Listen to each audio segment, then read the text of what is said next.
Well, good morning. Thank you all for coming. My name is Rachel Silva, and I work for the Arkansas Historic Preservation Program, and we're one of 7 agencies in the Department of Arkansas Heritage, and we do one of these tours somewhere different around the state each month from March through December. And I have a full tour schedule if anybody wants one. I'm happy to pass these out.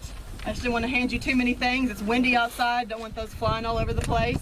But the tours are always free, they're always open to the public, and like I said, it's between 1 and 2 hour, usually more of a walking tour than this, but this is a special site. We're not going to walk as much as we usually do. Thank you. Also, want to thank a few people before I get started with the history of the Cold War and Titan II. First, Reba Jo Parish. I don't think Reba is here today, but she and her late husband Ralph were the ones that owned this property. Is she here? She was over here. Mona, her daughter Mona may have been there. Yeah, but hey, yeah, there's Mona. I'm talking about your mama. I wanted to recognize the Parish family, and Reba Jo Parish and her late husband Ralph. They were the ones that were strongly encouraged by the U.S. Air Force to sell their property, their farmland, for the national defense. And then they had to live about 1/3 of a mile from a nuclear missile silo for 17 years. Also, she just raised her hand back there, Ralph and Reba Jo Parish's daughter, Mona Harper, and her husband Ben Harper. They're the ones that own this property now and have given us permission to be here today. So I want to thank them very much. And then Mona's son, Aaron, who's here today. And last but not least, Ken Grunwald, who's right here behind me. And I'll give Ken a more proper introduction in just a few minutes. But is that being really bad? No? Okay. Yeah. Ken's actually going to do the second half of the presentation today, and he was in the Air Force for 22 years, and I'll let him tell you more of all his background in the military. But he was a Titan II missile combat crew commander at Little Rock Air Force Base from 1974 to 79, and so he pulled alerts in all of the Arkansas missile sites, including this one here.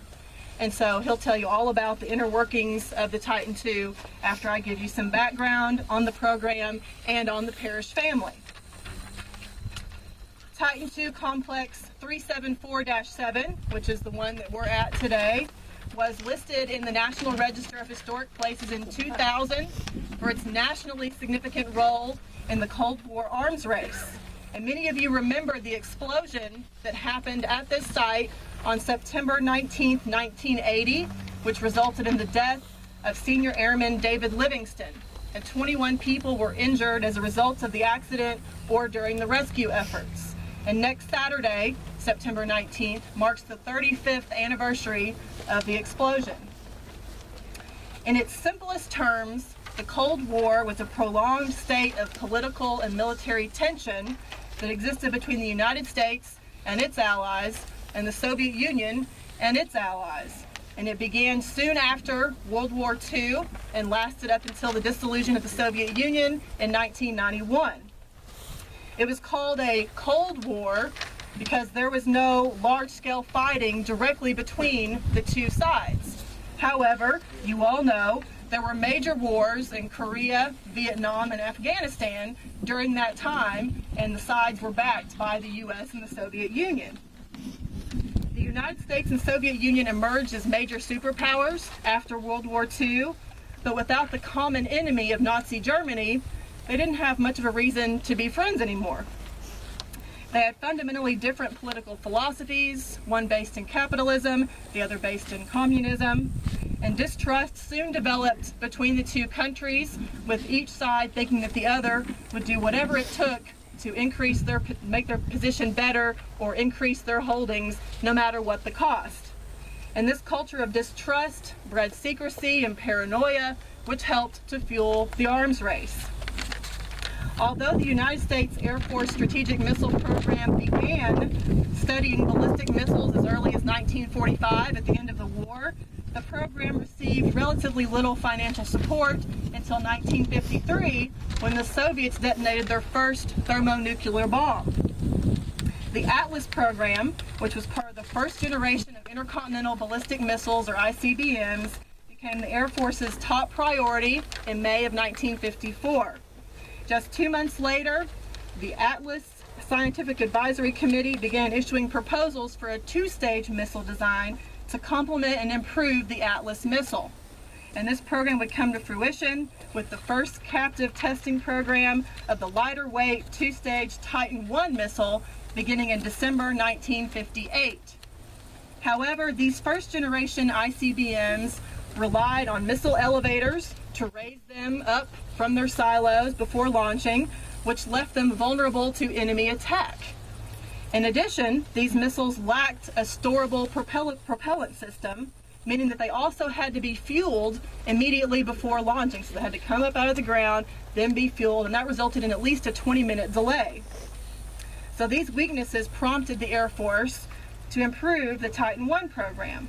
And the culmination of their efforts, of course, was the Titan II ICBM, which had an increased payload, storable propellants, and in-silo launch capability, allowing it to be deployed in less than 1 minute.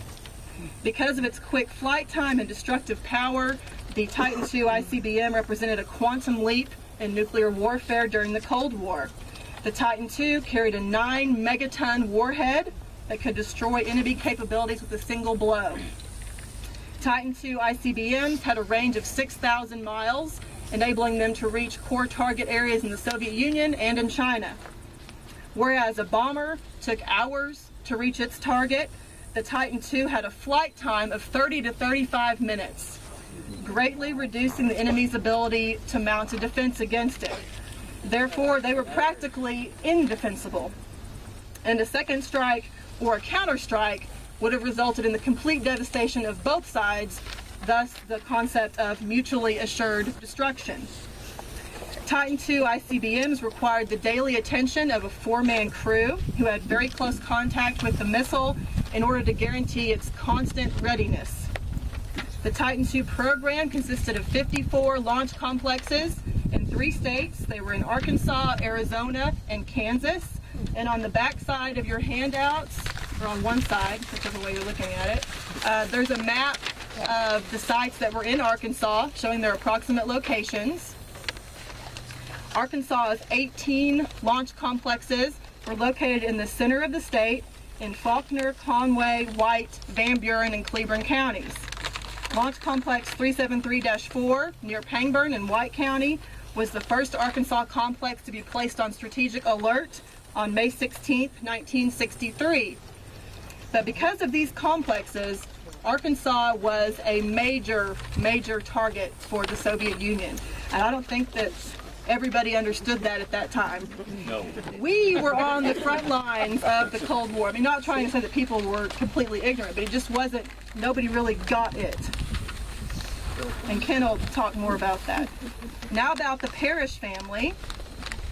I'm going to tell a little bit about their history and then about their experiences living close by the Titan II missile.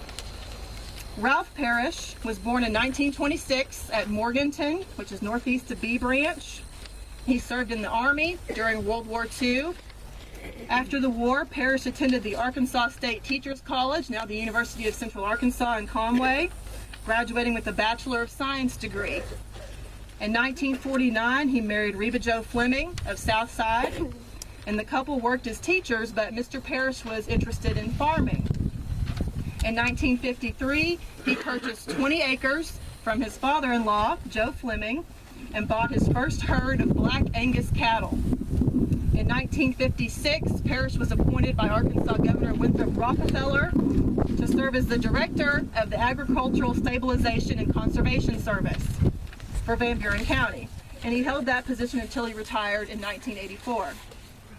The parishes gradually increased their land holdings and the size of their cattle herd until they had amassed about 700 acres and 200 head of cattle.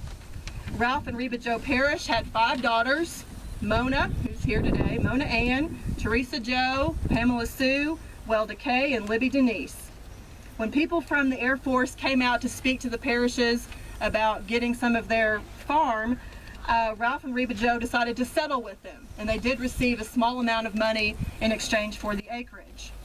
Construction at Launch Complex 374-7 began on January 30th, 1961, and Reba Jo Parish remembered that the explosives they used to create the holes in the ground for the missile silo and for the control center shook all of the houses nearby.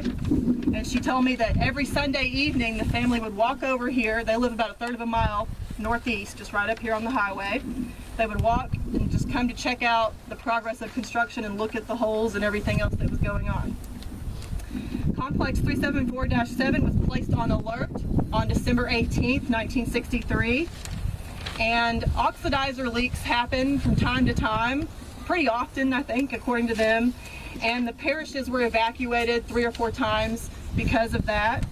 But they were never told by the Air Force exactly how toxic that oxidizer really was. That was bad, bad stuff.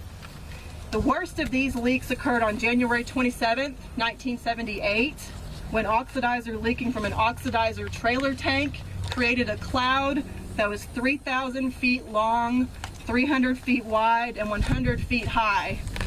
Highway 65 was temporarily closed, and all nearby civilians were evacuated, including the students at the B Branch School.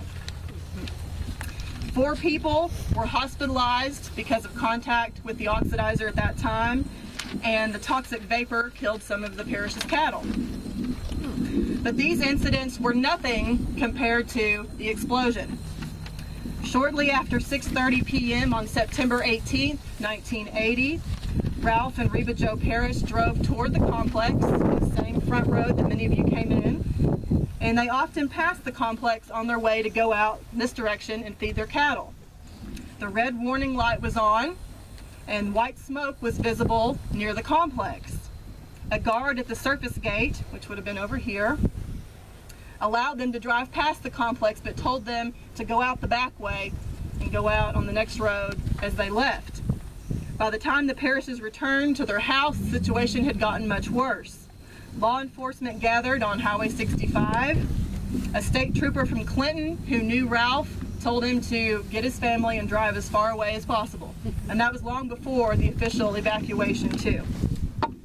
The parishes drove 8 miles north to Choctaw, where they stayed with one of Ralph and Reba's nephews. They felt the blast at 3 a.m., woke everybody up. The family immediately loaded up and drove to Clinton, and then once they got there, they decided they would go on and drive to Harrison. As they drove north on 65, it's very terrifying. As they drove north on 65, the air was filled with smoke until they got to Marshall, all the way to Marshall. The parishes rented a hotel room at Harrison and spent the day there. About 8 o'clock that evening, September 19th, just 17 hours after the explosion, the parishes received a phone call at their hotel from a neighbor of theirs at B Branch who had come back and said it's safe to return home. So they drove back. And as they drove back towards Southside, they didn't know if their house was even going to be there anymore. And although the explosion blew out windows in homes 2 miles to the south, the parish's house was unharmed, just a third of a mile away. Oh my goodness. And now it's my pleasure to introduce Ken Grunwald. Ken was in the Air Force from 1967 to 1989, when he retired after earning the rank of Lieutenant Colonel. He retired to Arkansas because his wife, Marlena, is from Fort Smith. From 1989 to 2007, Ken served as Deputy Director and then Director of the Arkansas Historic Preservation Program of our agency. And I'm so grateful to have his help today, so y'all please welcome Ken Grunwald.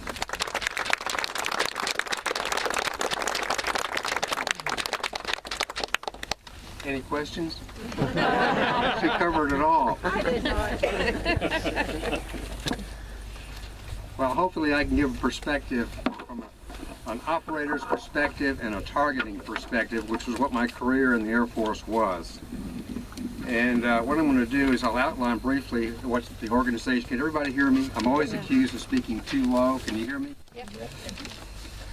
First of all, I'm going to put the Titan II. First of all, before anything, I also want to thank the parishes. I mean, they suffered a lot for this, and we were their alarm clock every morning when the crews came out and rang the sirens and flashed the lights and drove by them. So I want to thank the parishes for putting up with us for so long. Just a second, kid. Somebody's telling me they can't hear the back. Okay. Okay. Get it up as loud as we can without it making feedback. Okay. All right. Hear me better now? Whoop. Okay, I want to put the Titan II in perspective. I'm going to put it in context of what it is. I'm going to put this, I'm going to talk about the missile complex itself, the top side and the underground. I'm going to talk about the missile crew. I talk about the communications and the launch messages. I'm talking about the accident, its cause and effects, the response to the accident, the aftermath of the accident, the deactivation of the Titan II missile system, the Titan II now, and further information that we'll have on with books and things that I can refer you to. I'm going to be hitting just the highlights of things. I've tried to avoid acronyms. If I use an acronym, throw a tomato at me and I'll stop and tell you what it is. But for clarity, I'm going to hit just the top points, because if I went into the depth of some of this stuff, you'd be on the ground snoring. So, if you do have additional questions, please interrupt me and say I have a question, or save it to the end. I'd be more than happy to try to answer that for you, okay? It's kind of windy out here today. Okay, as Rachel said, you are now entering the dark and mostly invisible era of the Cold War.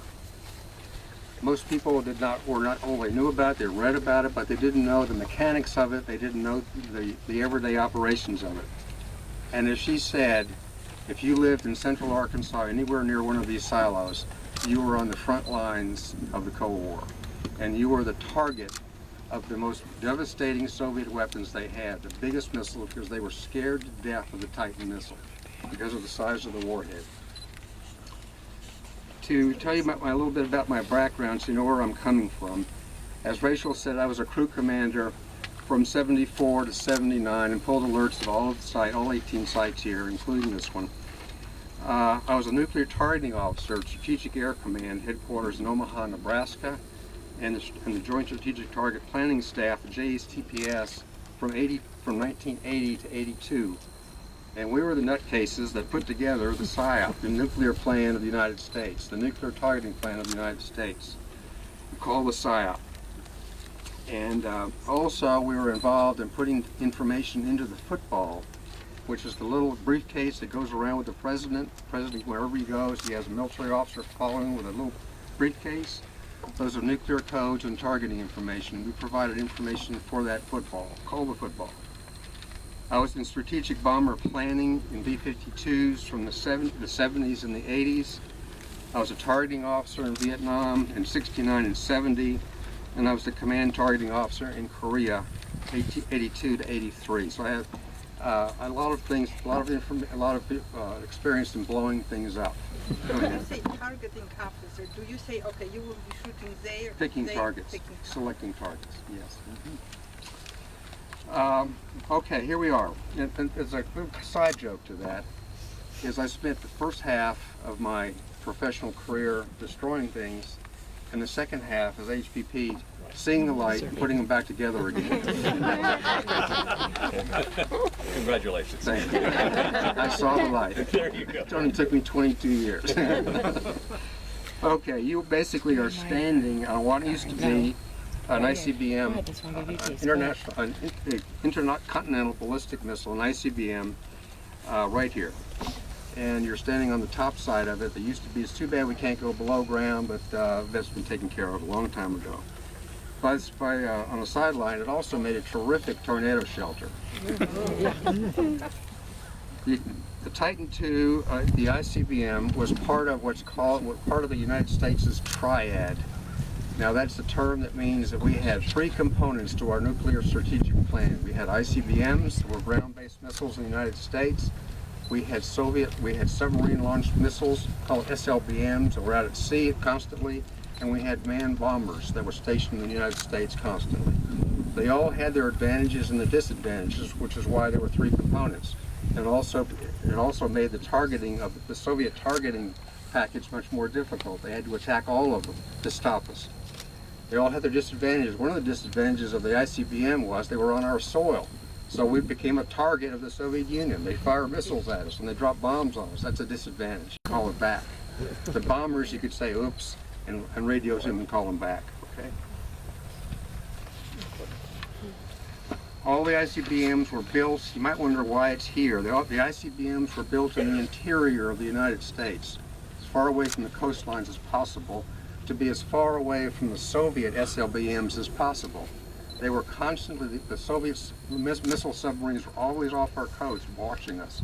And they could have launched and they could have struck things in the United States very quickly. So we moved all of our forces interior so it would take longer for them to strike. We'd have more warning time.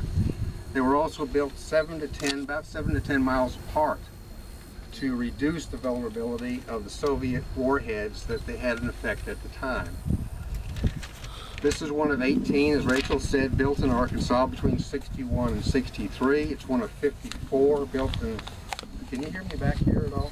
One of 54 built in the United States, in Kansas, Arkansas, and Arizona. This site became operational in December of 63. For those who, with a calculator in 1960s dollars, it cost $11 million to build. It probably cost about $3 trillion now to build it.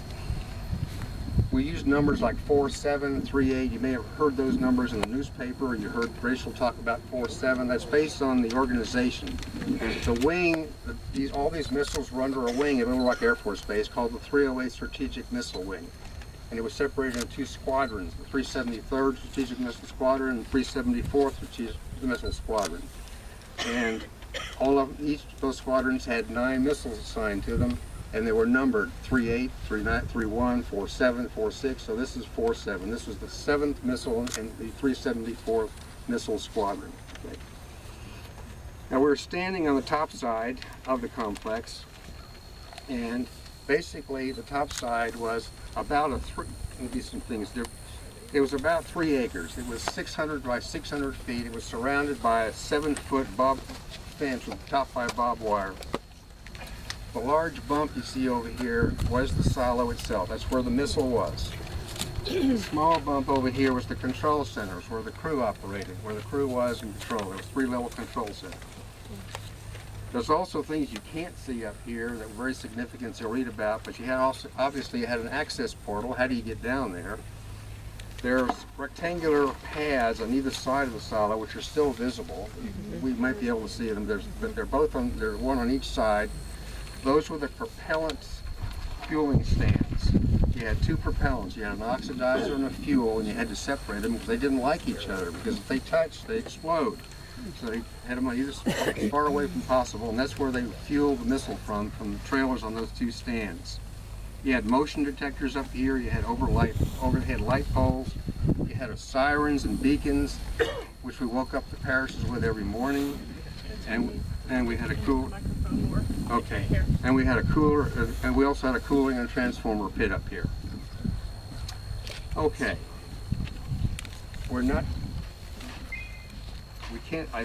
Before I got here, I was looking for where the access portal was. We're standing approximately where the access portal was. There's no evidence of it anymore, but right here is where you went down into the control center. This is where missile crews, maintenance, security, and visitors came into the complex through this thing. There were stairs here. Visitors. Yes. We had Boy Scouts come in here all the time. We did. Are you serious? Yeah, we had Boy Scouts. 2 of my sons went down. Yeah, we had Boy Scouts. We had congressional members come out here, senators, and representatives. We had families come out here in certain times of the year. So yes, we did have visitors. Here you had stairs and you had an elevator, and you had very strict entrance requirements, as you might expect. You just can't walk into a nuclear silo and just say, "Oh, I'm here. You know what are we doing?" So you had remote locks. You had areas that when you walk down these stairs, you had remote locks they were released by the crew in the console or in the control center. You had a closed circuit television looking at you. You had to bring access codes with you that were given to you at the base, and you had to read those off. And then the elevator would bring things down like heavy equipment and also maintenance equipment. And you also had to get through a blast door. I'll show that one. Let me show the blast door. need to get into the downside of Sir, it. Yes. in case anybody ever wanted to look at one with their eyes, Mm-hmm. the one at Green Valley in Arizona Yes. actually has the elevator and takes you down, or you can go by steps, Very good. and you can see Right. a lot of this that he talked about. Yeah, there's one left. The It's out. missiles are still there. It's one left, and it's out in Arizona. You can actually go down into it. Armed and everything, but Yeah. the body of the missile is still there. No, Yeah. thank you. Thank you for that. When you come here in the block. Okay. Big door. So you're saying all of this was actually physically removed from the ground? Or No. is it just buried? I'll get that to you. Okay. I'll get you that. Thank you. It's a great question, though. Or Here's- if 100 years from now somebody's going to discover and said, what is this? Yes, and they will. They're gonna An say archaeological dig. they're gonna dig it up. They sure are. Archaeological. If there's somebody left. Yeah. That's another If question. we haven't used these things by then. Yeah. Okay, let me talk about the missile crew a little bit. And we have a guy here in the audience that this is what a missile crew member looked like. Captain Lipsy's wearing a uniform. okay. He looks okay. He's still half sane, you know. But that's what we look like. He wore uniforms like this, and you may have seen those around town if you're old enough, anyway. It was a four-woman crew. It was mixed. You had males and females on a crew, 4 of them, and they were on duty at all 54 sites, 24/7, 365 for 25 years. They were never empty. Okay. Wow. A typical crew pulled 8 alerts a month, which were 24 hours long. You add to that transportation time from the base out here, which added about 3 hours onto it. So you were on duty about 27 hours per day. The 4-person crew consisted of a commander, a deputy commander, a BMAT, which is a ballistic missile analyst technician, and an MFT, which is a missile facilities technician. The officer and the deputy were officers. The BMAT and the MFT were enlisted. The BMAT and the MFT kept the place going. Without them, the place would have crumbled. I'm telling you, the enlisted people kept the missiles going. And the BMAT was the most important in my opinion. He was the one who monitored the status of the missile and kept everybody aware of the status of the missile. And the MFT was responsible for all the magnitude of support equipment. You can imagine it was down there, fans and pumps and hydraulic units and all sorts of things, just massive amounts of equipment. The MFT was responsible for monitoring those, checking them, and making sure they were operating correctly. Each crew required about up to 1 year of training and evaluation, being evaluated prior to being certified to pull an alert at a complex. The training occurred in Shepherd Air Force Base in Texas, Vandenberg, California, and Chanute Air Force Base in Illinois. They were trained missile procedures trainers, which you had a mock-up of what the control center looked like at a building at the base. You sat there and they threw all kinds of things at you, all kinds of emergencies. Anything that some evil person could possibly throw at you, they threw it at you to say, solve this problem. And if you didn't, you got a quick meeting with the wing commander and say, why didn't you solve it? The crew changeover, they would come out here, they would do a perimeter check of the whole complex. They would check all the topside equipment, make sure it's operating. They would get a briefing on the scheduled maintenance and exercises that were going to occur that day. And oftentimes there was very heavy maintenance going on at these complexes. Remember, they were old, and there was a lot of things running all the time. And the missile was very cantankerous itself. It had very hostile things inside of it. So there was a lot of maintenance going on, and the crew had to monitor this maintenance and be with the maintenance people.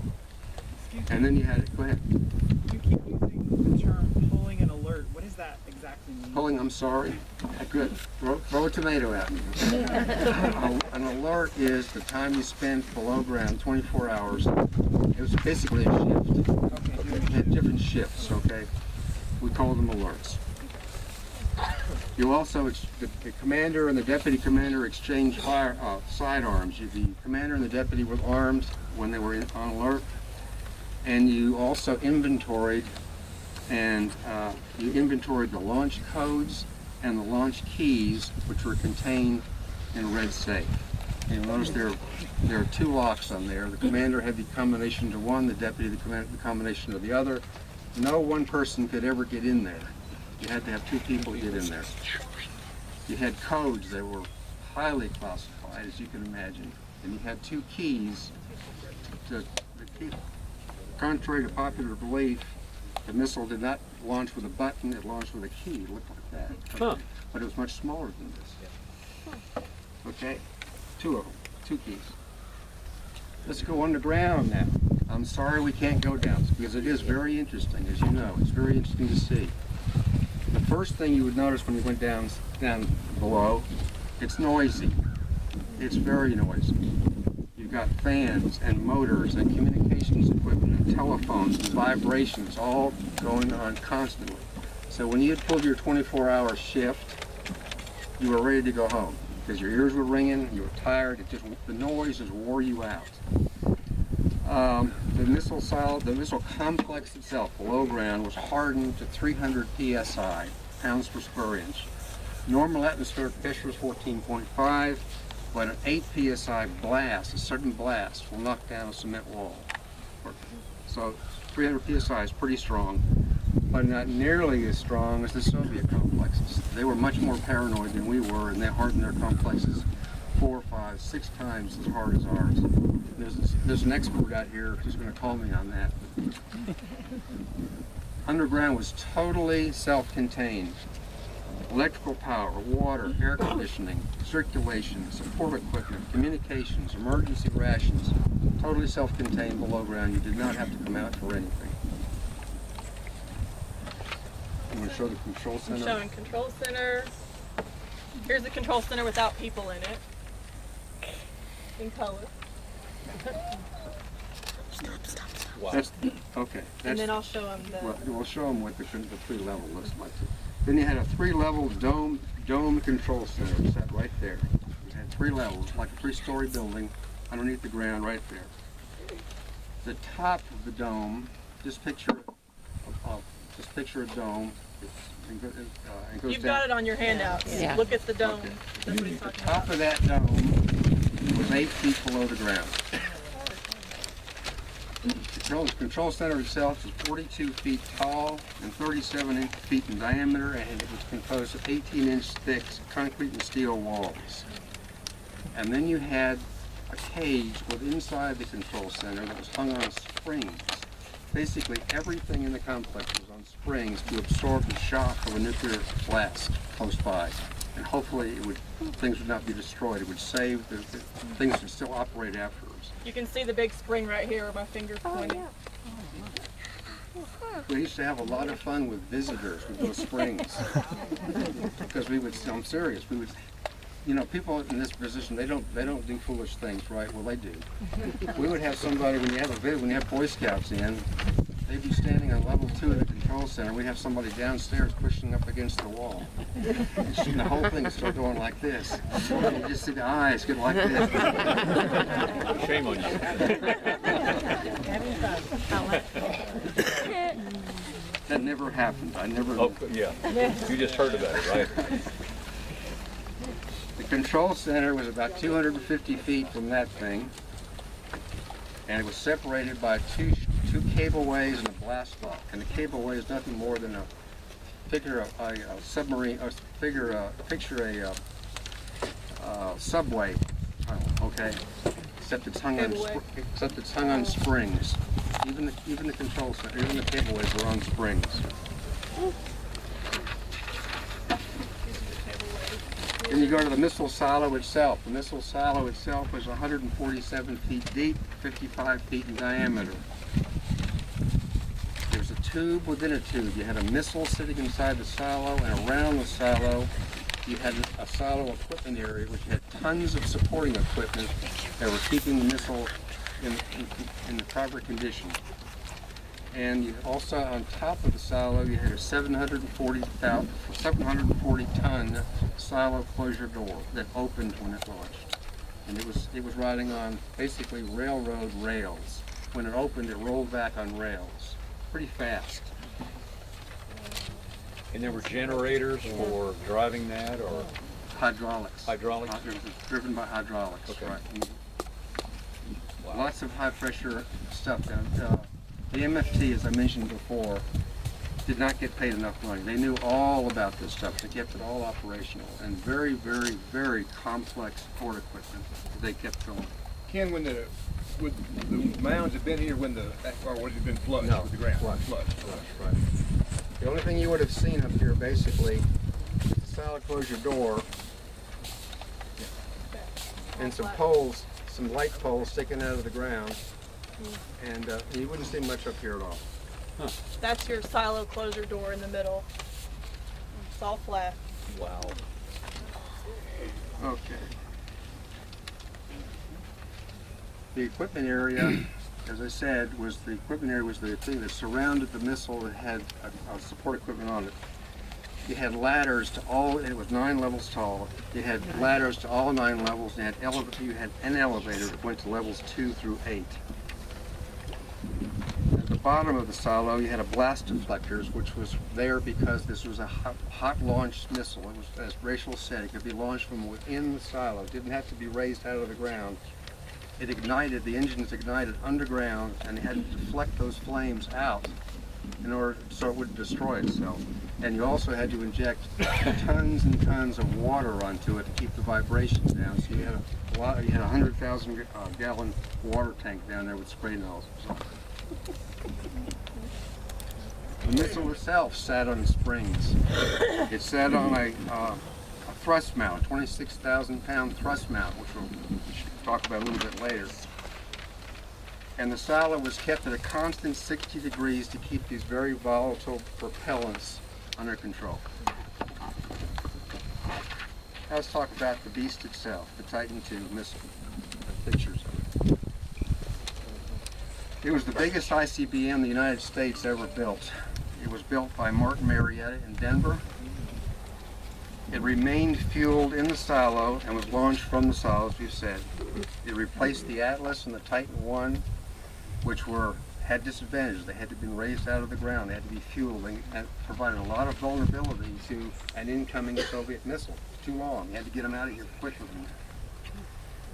If anybody is old enough, or if anybody has read about it, do you remember when Eisenhower was president? I read this in a book when I was this big.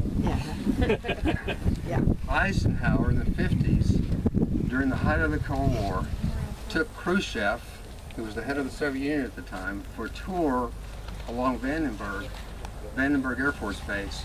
And while he was taking him by there on a train, they raised an Atlas missile for him for his benefit. Yeah, it's kind of interesting. We're here. Don't forget that we're here. He did that purposely to show Khrushchev, there's one of our missiles. The Soviet Union was terrified of this particular missile because they respected size more than anything in the world. They liked big bombs. The missile itself was 103 feet tall. It was 10 feet in diameter. It was 2 stages with an RV sitting on top. Stage 1 was 430,000 pounds of thrust. I know. It's basically the same as 2 747s at full throttle. Okay, that's basically what it is. Stage 2 is 100,000 pounds of thrust, and the propellants were hypergolic, which means the oxidizer and the fuel, once they touched, they ignited. And that's what caused the rocket engines to go. The fuel was Aerozine 50, better known, more commonly known as unsymmetrical dimethyl hydrazine. I just love to say that word. We're impressed. Can you compare the warhead size and effect to Nagasaki? Yes, I will. Yes, Okay. I'm going to do that, sure am, because that's very impressive information. The oxidizer, not nearly as sexy sounding, was nitrogen tetroxide. However, it was classified as a poison A poison, which is among the most poisonous of man-made chemicals. Okay, so it was really, really nasty stuff. The missile had 6,000 mile range. You could have a throw weight of 8,200 pounds, which means you could take an 8,200 pound RV and launch it 6,000 miles. The airframe was made out of anodized aluminum, the thickness of a dime. Basically, the missile was a flying fuel tank. 340,000 pounds of fuel, an oxidizer, and the airframe, the RV itself, only weighed 23,000 pounds. What's an RV? Free entry vehicle. Sorry. Thank you. Another tomato. I got No two tomato. of them. It's the same missile as used to launch Gemini capsules also. Exactly. The cost of this, the interesting stuff. The warhead itself was called the W-53. The RV was called a Mark 6. Doesn't mean anything except nomenclature. The warhead itself, 9 megatons, as Rachel said. That's 9 million tons of TNT. That's what 9 megaton means. 9 million tons of TNT. It was the biggest deployed U.S. warhead. However, the Soviets liked things much bigger. Their typical warhead at the same time was 18 to 24 megatons. That's 24, okay, that's 24, what? Well, you know, you get the point. 24 tons, 24,000 tons. And Big Ivan, they had a Big Ivan, was 150 megatons. Now, this is what it puts it in perspective. 9 megatons, which seems small compared to that. 600 times more powerful than the Hiroshima bomb, which is 15 kilotons. What was the accuracy of Next sentence. More explosive power. This missile right here. More explosive, one, not 18 of them, this one. More explosive power than all the bombs dropped in all previous wars combined. That's the Cold War. This puts meaning to mutually self-destruction on both sides. Right. Yeah. I mean, I hope that you don't feel I'm ignoring you back here. I feel like I'm ignoring you. Why don't we try this tack thing, Ken? Because I think people are having trouble hearing you. Really? Are they really? Yeah. Yeah, just So turn give me it around on give your me back. just a second. Time out. Put this on page, and then I think that's gonna help. 'Cause People that'll- are having a hard time hearing. Yeah. Basically, I think that'll be. Hang on. Don't choke him. I know. This thing's funky. Okay. This will help. It'll be right in your mouth. Right. All right. Now turn the knob on the little fanny pack. Don't touch anything on this. Does that help? Now step. You can step away from that. You Okay. can hold your paper or Okay. move around. Does that help? Can you hear me now? Is that any better? Is that better? Okay. Turn the knob off. So you want me to start over from the first? Okay, something else about these. All these missiles had they were suborbital. The RV, the thing that came back was suborbital, never went into orbit. It went up to 800 miles and came back down again. They were launched over the Arctic. They didn't go east or west, they went north. They were accurate to 1 mile. Wow. 50% of the missiles launched, or the RVs launched, would have exploded within 1 mile of their intended target. Now you think about that, back in the when these things were, the Earth is rotating, you know, there are different latitudes, and trying to hit something the size of this that's 6,000 miles away, 1 mile is pretty good, although it was very archaic at the end of this. These All the math was done with slide rules. slide rules, exactly. makes you feel better, doesn't it? Yeah. These missiles were used primarily for large, soft targets in an airburst mode. There are two modes, airburst and ground burst. In the airburst modes, they were going after large, soft targets. And what I mean is like a submarine pen, like a naval yard, that are not underground, they're not hardened, they're soft. And they were used in the ground burst mode to dig out hardened things like hardened command centers. Command centers that were buried under the ground, they try to dig them out with these things. The communications, basically, when do you launch this thing and why do you launch this thing? The messages came in on several different communication systems because you needed redundancy in a nuclear war. The primary system for communications was called the primary alerting system. Imagine that. It was a landline. It was running through telephone wires. That's what it was. Really? Very soft, okay? And That one was used every Christmas, ironically, for the president to call the missile crews and say, "Merry Christmas." And he did that. The president did that every Christmas. Then you had an HF high frequency radio. You had an ultra high frequency radio. You had two hardened transmission systems that transmitted through the ground, radio signals going through the earth. Obviously much slower than a radio. The same sort of communications was used to communicate with the submarines out at sea through the water. Emergency accident messages were transmitted over these communication systems to do two things, basically. To change the defense condition of the United States military, called DEFCONs. You may have heard of that word, DEFCONs. And you had DEFCONs 5 through 1, 1 being the highest. We've had movies called DEFCON 1, I think, haven't we? And SAC was always in minimum of DEFCON 4. Then you had the launch messages transmitted over these things. And the launch message was these EAMs were always originated with the National Command Authority, which is basically the president. Now, the crew reaction to a launch message, which was called a red dot. The first thing you do is you make a quick trip to the restroom. Then the commander and the deputy would verify the validity of the message with the BMAT and the MFT looking over their shoulder, because it's very critical you get this right. You don't want to turn keys if you're not supposed to. The commander and the deputy would remove the respective locks from the red safe. They would remove the codes and the keys from the safe. The commander and the deputy would check and verify the codes transmitted over the messages. They would break the seals on the key switches on each of the consoles. The key switches were kept sealed. You'd break the seal.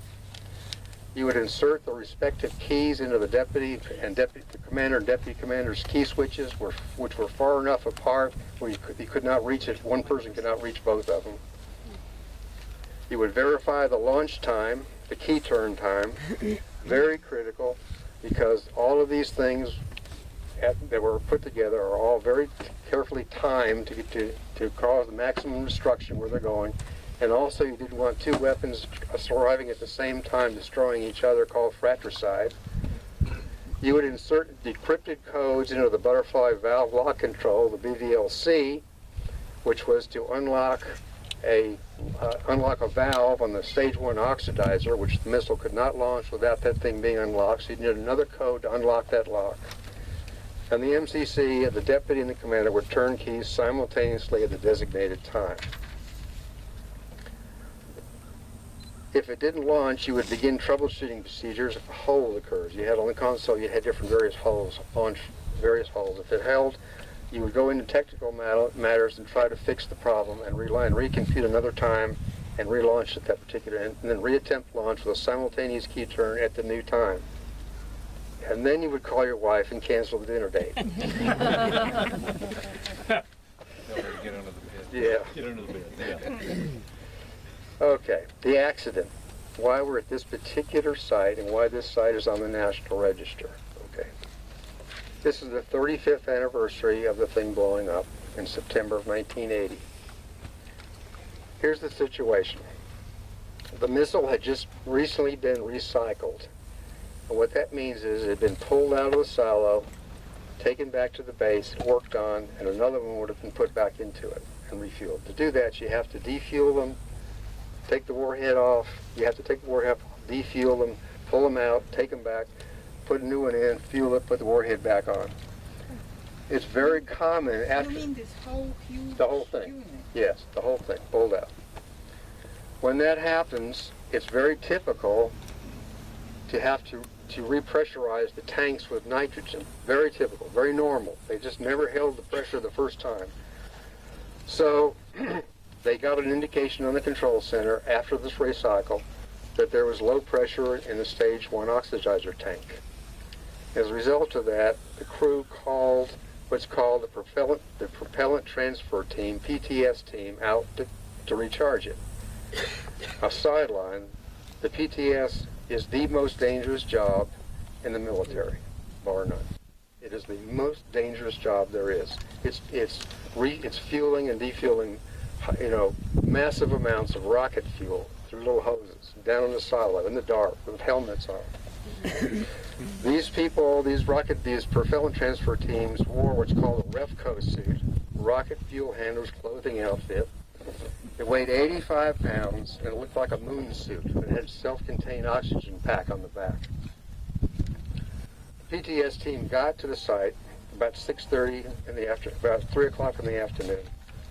They'd been working all day at other complexes, and they were expected to come out to the complex and fix it real quickly because it's routine and go home. But when they got here, they found out one of the work platforms that they needed to get to the missile did not work. It wouldn't go down, so they had to call a maintenance team out to fix it. These are all work platforms. All these flight things. So they got there at 3 o'clock. At 6 o'clock, the work platform was fixed. So now they've been sitting around playing cards and drinking Cokes and whatever for 3 hours, in addition to being tired. Now they're ready to go. Senior Airman Powell, who was 21 years old, 3 years of experience as a PTS guy, and Airman Plump, 19-year-old rookie, entered the launch dock at 6:30, having worked already 10 hours that day. So they were tired. It was, they were, as a result of that, apparently because of that, they had forgotten to bring the appropriate wrench down into the silo with them. Required a very special ratchet to ratchet. So instead of coming back out of the silo, undressing from your REFCO, getting another wrench, they used a substitute wrench that just happened to be down there. You'd be used as a door stop. Dumb, but they did it. These are not small wrenches. The wrench is about this big. It weighs 20 pounds. It's got a socket on it. It weighs 9 pounds. About this big around.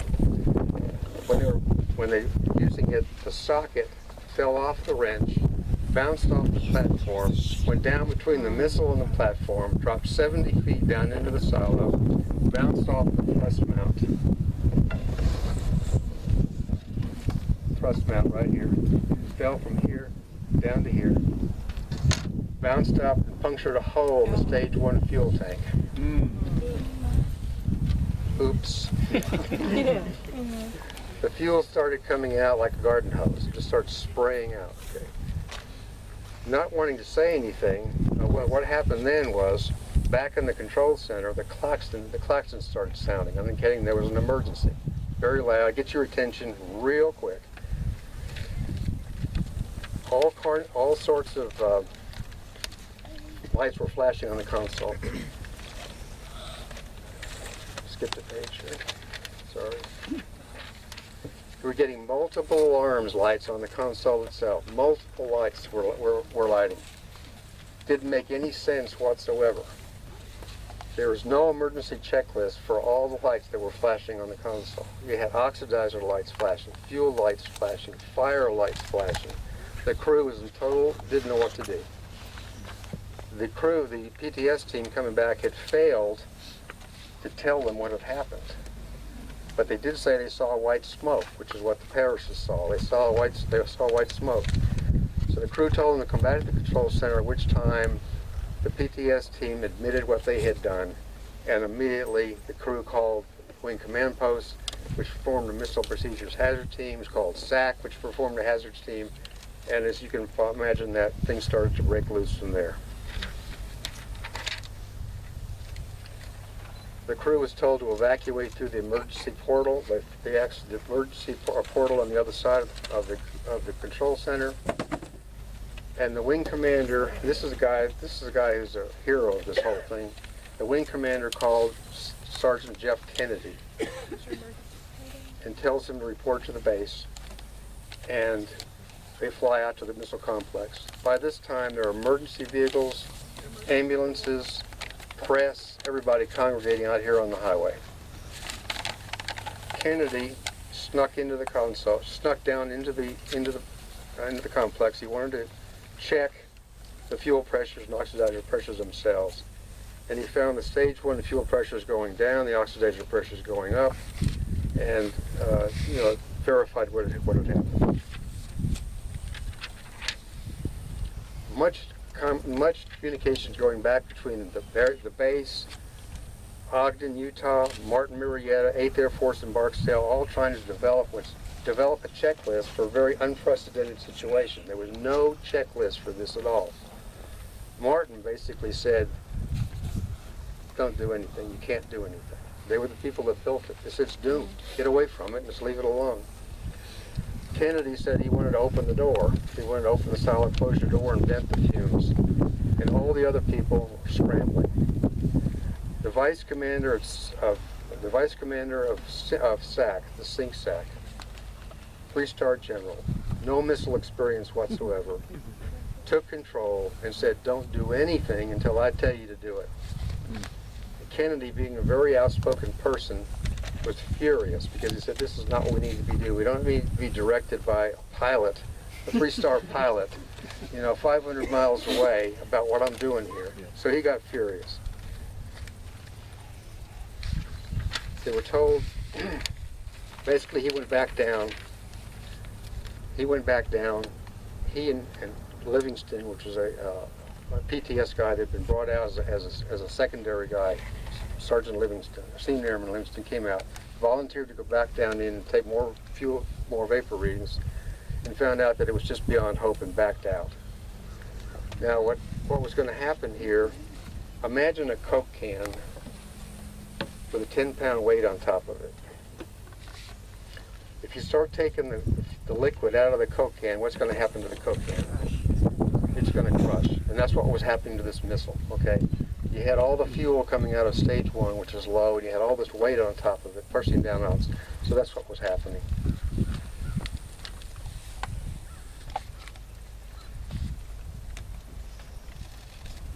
And they got out right there, Rachel, the crew? They came out the escape hatch, yeah, Okay, right okay. here. Yeah. They evacuated the control center, which was a mistake.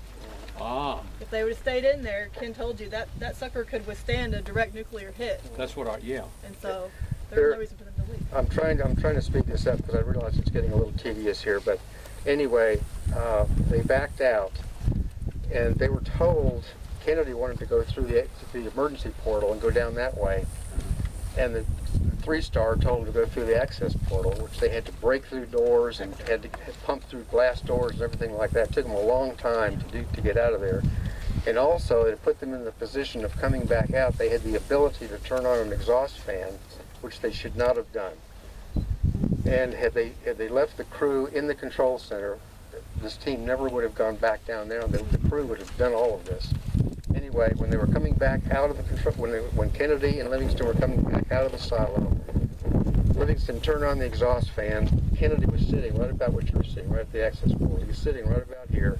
Livingston was coming up behind him, and at 3 o'clock in the morning on September 9th, it blew up.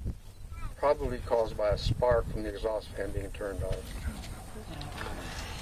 Okay, the aftermath. Jeff Kennedy was thrown 150 feet that way. The silent closure door was, he crawled back to a truck. He heard Livingston calling for help. He was too injured to help him. And Livingston was found about an hour later laying on the ground without his Refco helmet on, breathing oxidizer fumes. Remember what I said? Poison A, most noxious stuff. He was sitting on the ground, breathing oxidizer fumes. The silent closure door was blown 700 feet. The warhead was blown 200 feet that way. You walked by it on your way in. And the control center was basically intact. Nothing. The commander's Coke can was still sitting on the console, totally didn't even tip it over.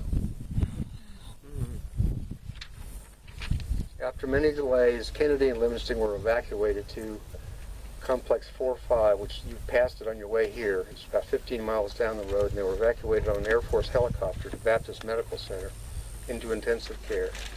The warhead was located immediately. There was no leakage on the warhead at all. It was dismantled and removed from the site down to Texas. Livingston died of Baptist pulmonary edema, basically dry drowning. His lungs were just full of fluids. He's 22 years old. Kennedy got out of the Air Force, returned to Maine. He died at age 56. I would say it's something to do with this. The SAC incident report said they tried to protect the image of the Titan missile. They blamed everything on the lower-ranking people. And the wing commander was reassigned. He was basically fired. No one at SAC was fired or reprimanded. Powell, who dropped the wrench, received an order into the control center without permission, and then he was given the highest award the Air Force can give him, the Airman's Medal. CNN did their first big breaking story on this. The first time CNN ever did a big breaking story, so it puts it kind of in historical context. Where were you when all this took place? I was at SAC. I had just left. I left here in '79. This happened in '80. And I was in the command center at SAC when it was all going on. It wasn't pretty. Okay, basically that's what happened here. That's what the missile is. Now, now obviously the Titan II has been deactivated. They were originally scheduled to last until 1971. It was supposed to be retired in 1971. 9 to 10 years. They were on alert for 25 years. Secretary of Defense McNamara, who was the Secretary of Defense under Kennedy and Johnson, was scared to death of this thing and wanted it retired in his mid-60s. The deactivation didn't have anything to do with the SALT treaty or anything else. It had to do with safety, cost, and aging technology. Secretary of Defense Caspar Weinberger under Reagan decided in 1981, let's get rid of it. They started dismantlement in 1982.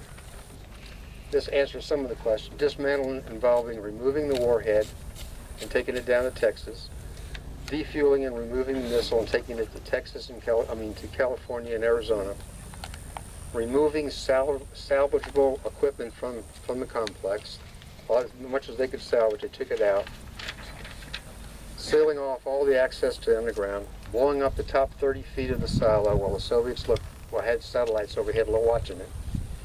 Make sure we were doing it. The dismantlement took place between 82 and 87.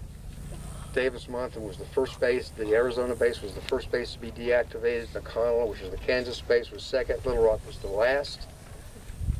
The last Titan II missile in the United States on alert was 3-8 at Jetsonia right here in Arkansas. There's one missile left. It's out in Tucson, Arizona, close to Tucson, Arizona. Green Valley, Arizona. The Arizona wing decided to save one for a museum. They purposely saved it for a museum. We didn't. I wish we had. You can see it out there. And for further information, there's several books. I do want to put in, though, a plug for the Jacksonville Military Museum here in Jacksonville, Arkansas. They have a console, and they have a very good display of a Titan console in there and filmed. It's a very good thing to see if you're interested in more information. Basically, folks, that's the Titan missile, where it came from, what it was, why it's here, where it went, and that's it. Thank you, thank you, thank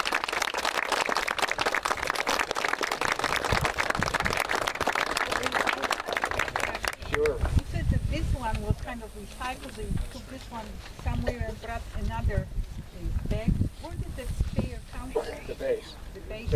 There was a maintenance facility. Can you hear me out there? The question was, where did the spare missile come from? Is this still on? Yeah. You're on here. You Okay, can move still anywhere. on. Okay. They had a missile maintenance squadron out at the base, and they kept one in there all the time. And the reason they had to recycle them, remember the space shuttle that blew up? Mm-hmm. They talked about seals.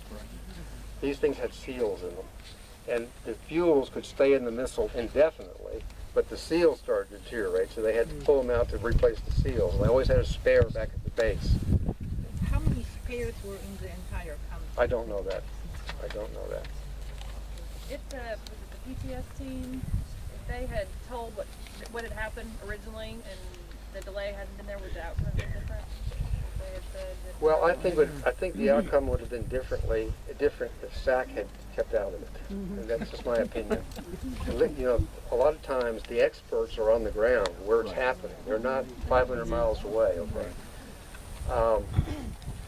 I think possibly if they had been able to open the door so the fumes wouldn't have gathered up so much, and people, a PTS team, have been allowed to go back in there and try to fix the leak itself, or start defueling the stage 2, the weight on top of it, probably could have been prevented. But who knows for sure. Mention those books. Yeah, I'll mention these books. Also, I remember somebody said something back here that I forgot to mention. It was in my talk and I just skipped over it.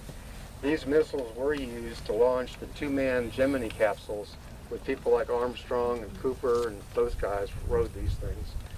And we had, there were 10 Gemini launches. And also they launched on several military and civilian satellites with these. So that's probably the picture of the Titan that was, you were showing launching. No, they had test launches. They had test launches. Oh, they have also, right? test launches at Vandenberg all the time. All the time? All the Okay. time, yeah, sure do. This is the Titan It was probably a moot point, but was this just a one-shot deal, or if it fired, could they, under certain, who knows what circumstances, reload it, put another missile in there? No, well, It would burn everything up down there. well, no, that's a very good question. It was designed that you could repair the satellite. It would have taken days to do it, maybe weeks to do it. It would not have totally destroyed. They could have done it, but by that time the nuclear war was going to be over with. Yeah, that's why it's kind of a moot point. Like, yeah. And from a command standpoint, did we ever go on some level of alert where there'd be a higher level of alert within the system? Very good question. NORAD. Does everybody know what NORAD is? Yeah. Colorado. It's the North Defense. They're like Santa. Yeah. Santa. They're the folks that monitor for, so amongst other things, monitor for Soviet missile attacks. Okay. That NORAD computer has burped several times, and several bad things have happened. Right here, I was on alert. You could probably testify to this. I don't remember. NORAD, and you don't need to, I will deny that I ever said this. NORAD burped one time. We actually had the keys on the switches. Really? Went that far? Went that far. Well, it stopped. They wound it back down. They realized there was a computer glitch, and the whole thing just wound back down. They actually had airplanes in the air. They had bombers in the air. The topic of the keys and the switches. How long would it take from presidential command to an actual launch to do all those steps along the way that he describes? That's another very good question. I don't have the answer to that because I don't know. Nothing can happen unless the president says yes, do it. Okay, but the order comes from the 4 stars, at Offutt. That's where the order comes from. So the message has to be, NORAD says we got an attack, they have to notify SAC, SAC has to notify the president, all those decisions have to be made before, how valid is this, to verify how certain are we of this. I don't know that. I do know that when a missile crew got a message, you could have it in the air, in the air in 60 seconds. Also depending on what DEFCON was in that. Exactly, Right? exactly. Because that could cut a whole bunch of time out. Exactly. Because you prepared for it. But I think what you were asking is how long from the time the president says something until the time the missiles launch. Is that right? Well, it just sounded like so many steps. 2 people There are. reading through codes, making sure those codes were correct. There needs to be. 17-digit long code or something. It's pretty long, but it didn't take long you were evaluated on that constantly. And the crews were constantly evaluated on being able to do that. You get a message in, you have a little thing, it looks like a little code thing. You have to pop it open and start looking at the codes and verifying that's what you got over the message, and you verify that. You could do that very quickly. And it does get your adrenaline level up. Some of those messages just advance to DEFCON. How close was And it it was This one? Yeah. It may be 2 hours That's another away. very good question. The question was, did this bomb was it ever in danger of exploding? You had the keys. Where are you, Dave? I'm back Figure out the here. code. Where an event like this, airplane crash and stuff like that, it's lessons learned. Just sitting natively, we want to do it. At least that's what we did with military characteristics before we built any weapons. We would specify this type of stuff. He was a high roller with weapons effects lab up in the Maryland area. But the thing is, you need to read this this book right here. I'm going to recommend that everybody read this book. Command and Control. Command and Control. This guy that wrote this, Eric Schlosser, he came and talked to the Clinton Library a couple of years ago. This is the most impressive book I've ever read on the nuclear program and the accident in Damascus I've ever read. It's unbelievable. It's like a mystery novel. It's unbelievable. And it talks about the safety of the bombs. They become safer over time. They have safety mechanisms built into them. But a nuclear weapon has an arming sequence. It has to do with things like acceleration, deceleration, and altitude. All these things have to click before it arms itself. So, but there is something in a nuclear weapon that can explode, but it's not nuclear. It's called a high explosive. You have a high explosive detonation that triggers the missile. It's too much information. In other words, like the reason why the nuclear, why there wasn't, radioactive material and all that was because that warhead didn't feel, didn't feel itself going up. It didn't arm itself. Yeah. It didn't arm itself. What if the wind is Yeah. blown in another Didn't direction? the H-bombs that fell out of the B-52 over in Spain, some of those broke open Yeah. and scattered plutonium around. But they didn't detonate. No, it didn't. It's in here. It's in here. It sure, yeah. Yeah, there are, yes, you're exactly right. There are nuclear weapons in the ground on this globe right now that were dropped by mistake. There were accidents. The plane had an accident, and there's some off Georgia, there's some off Spain. No, I shouldn't say some, there's one off Georgia, there's some off Spain. In the last 4 or 5 months, there was a lot of discussion in the paper about some training issues with ICBM sites in North Dakota, I can tell you that from a crew's perspective. As you can imagine, it's like a fireman. There's hours and hours of boredom, and then there's minutes of terror. Right. Okay. The thing with when these missiles when there was a Cold War going on, when there was actually a Soviet threat to the United States, the morale was much higher because the missiles crew felt like they were really doing something. They were deterring the Soviets from attacking us. Yeah. Now there's no Cold War. You still have the boredom. Yeah. And all of a sudden the morale starts to do this. Okay, I can relate to that. Yeah. And that's what happened. These people started getting real slack. And you don't get slack when you're dealing with a nuclear weapon. That's what it's called. You don't start backing off. You got to maintain very sharp, but you have to do that with your morale dropping. So I had assumed that the force reduction meant we no longer had missiles in the ground. That's not true. So there's 500 Minuteman missiles out there. Still. 500. All of them, and that's just the missiles. All those are MIRVed. That means they have multiple warheads on them. Wow. And there's also there's also submarine launch missiles still out there. And they're MIRVed with 10 missiles on top of them, or 10 MIRVed missiles. Good gosh.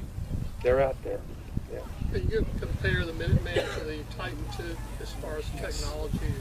Sure. There were three Titan. There were three Minutemen. There was the 1, the 2, and the 3. One being the least advanced, earliest, and the 3 being the most advanced. The 3s are on alert now. There are 500 of them. Three warheads on top of each one of them. They're also hot launch. They launch. The biggest difference between the Titan and a Minuteman is they're solid fuel, and the Titan is liquid fuel. That's the biggest difference. And the Minuteman 3 is, I believe, is 3 stages. The warheads are smaller. They don't have, but there are more of them. Who cares whether it's 9 megatons or 1 megaton? It's going to do some damage. But that's the main difference is they're solid fuel. Okay. Also, another big difference is every Titan missile had its own 4-crew babysitter. This missile had 4 people watching over it. Minuteman, you have a control center, and they control 10 missiles. Okay, they control 10 missiles. They're very far away from the control center. They're anywhere near where the control center is. They're just talking to them. Where are the Minutemen located? They're in North Dakota, Montana, Wyoming, and I can't remember. There are four northern. Well, I think that's it. Pardon? Yep. No. Well, anyway, they're up there. Yeah. I'm sorry. I remember when this incident happened, they made a big deal about transporting the warhead out to Amarillo, Texas, and they had state police, and roadblocks and everything like that. What was the susceptibility of that warhead? Was it completely disarmed at that point, or was it a hoax as far as a decoy, or? Well, my understanding is the way they transport them. When they transported warheads from the air base here out to a missile silo, they had tremendous escorts with them. Okay, they had helicopters flying over the top, and they had armed people behind them and in front of them. I believe, and I'm not sure because a lot of this stuff I didn't want to know, and I had no business knowing it anyway. I believe they disassemble the weapon. They break it into two. They disassemble it to a certain degree, make it it's not operational. Then when they get it out here, they make it. Is that correct? I believe so. Yeah. Then when they're transporting them, I do not think they're operational. Okay. So this is really a small geographical area. Was there any sort of informal communication with the families whose property all these missiles were on? Did they? No, they. I don't think so. We didn't know we were a target. I told a couple of people that I knew. There are a lot of people that don't even know these things were here ever. Right. And they still don't. I told a friend of mine that I worked with a long time ago on my second job that what I was doing this weekend. He said there were missiles in Arkansas. And this guy's in his 50s, and he's lived here all his life. I don't know where you're born on Mars or what? I don't know. Based on the movie that maybe you all remember from way back when, and if you've seen it, how accurate would you say maybe that movie was, other than it supposedly took them days to find the head? What movie was well, that? Well, help me out. I know I watched a movie when I was smaller about the missile that blew up and the whole 9 yards, or am I just crazy? No, there was There was a movie about this, yes, you're right, yes. I did not see it. Pretty little. It's pretty lame. It's pretty lame? Okay, well, see, that's what I was wondering. Well, I'm going to tell you something. There was a lot of rumors. There were a lot of rumors that when this happened, that the warhead, they couldn't find it for 3 or 4 days. That's not true. Yeah, kind of obviously, yeah. That it was leaking. That's not true.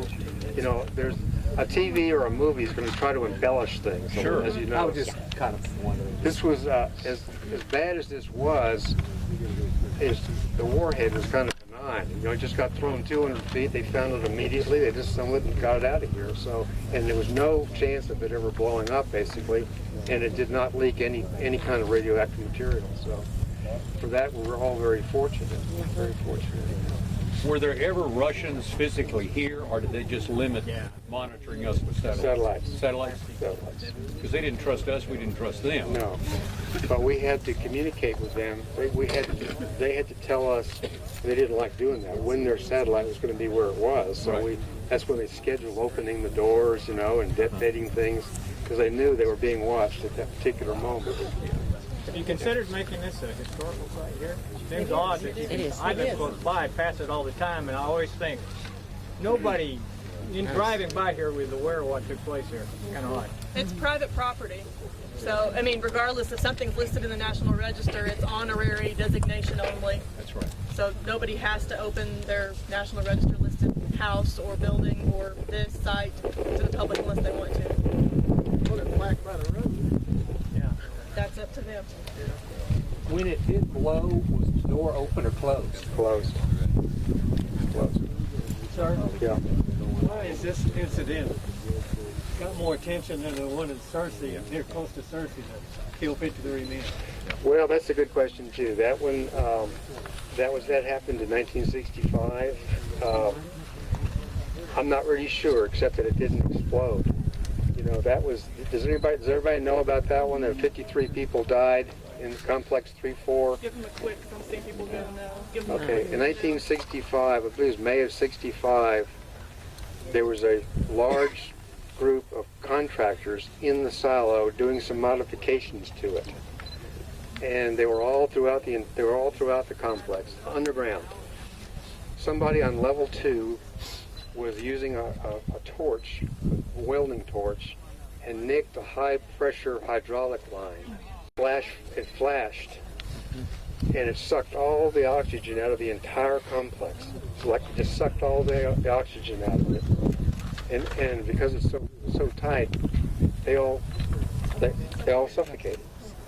And 54 of them died. There is a monument to that at the Jacksonville Military Museum. There's a plaque to those people. I don't know why it hasn't received as much attention. Obviously, loss of life, it's much more serious. It's gotten quite a bit of press recently because it was in August of 65, so they just had the 50th anniversary of that. It's gotten a lot of press, actually. And there's who's here from White County Historical Society that saw the gentleman that survived that? There was one guy that came out of it. There was, yeah, he spoke, he's still alive and he lives in Little Rock. There was a guy that came out, got out the escape chute or something. There was a nurse there that said she was the one that There's in the history of that question, there's another irony here. Remember I talked about these missiles were recycled? The missile that blew up here, was the same missile that was on the water at 34 when that fire happened. Just coincidentally, it was the same exact missile.